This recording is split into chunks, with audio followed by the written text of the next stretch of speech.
we're seeing with basketball now. And I think that's a good point to transition to before we kind of transition to the rest of the show is the basketball season is kind of the next one up. Mm-hmm. They, I think, have hope for better sort of being able to create bubbles and actually getting a season.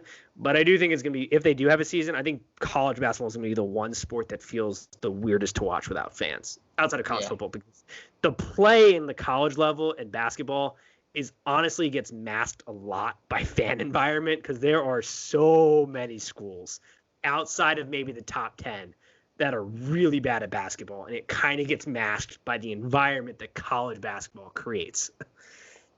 Yeah, I agree with you. I think crowd and home court advantage matters the most in college basketball. Yes. Although there are studies that say that that's becoming less and less true over the years as players become better. But as just a gut feeling, I would say that the crowd matters.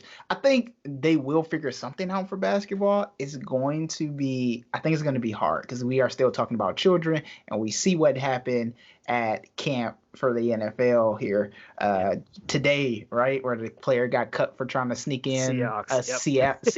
So yeah, so I can only imagine what's going to happen in a college bubble. Yeah, it was, and me and Tim have talked about this because it happened in our conference, the Big East. Seton Hall's coach, Kevin Willard, did bring up the one kind of advantage that basketball has is if they decide just to do conference play and then launch in the tournament, which the tournament itself sort of creates a bubble because the teams are all at the hotel and you're just banging games out really quickly.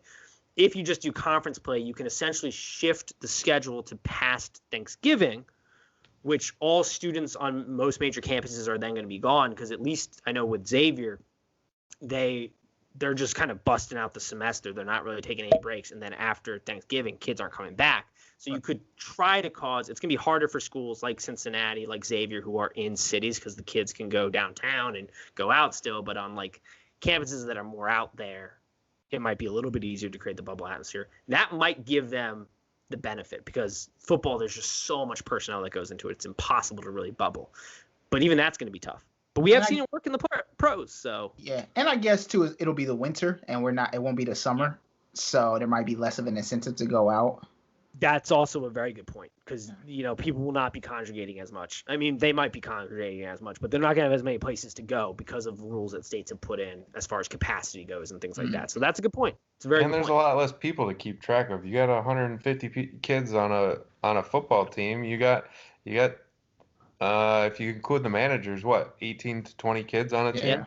And with football, the ecosystem around them to support it is also bigger. Like just the amount of training staff you have, cleaners, chefs, cooks, like all these people that they come in contact with is greater. So the volume to try to control this is harder. So I think we'll have success with college basketball. I think they're more positioned to be more successful, which is good, because I think if we went the year without both major college sports, I mean, the United States is already sort of burning, but like it would be just call it a day, pack it in. It's been a good run, boys, but fall of Rome is here.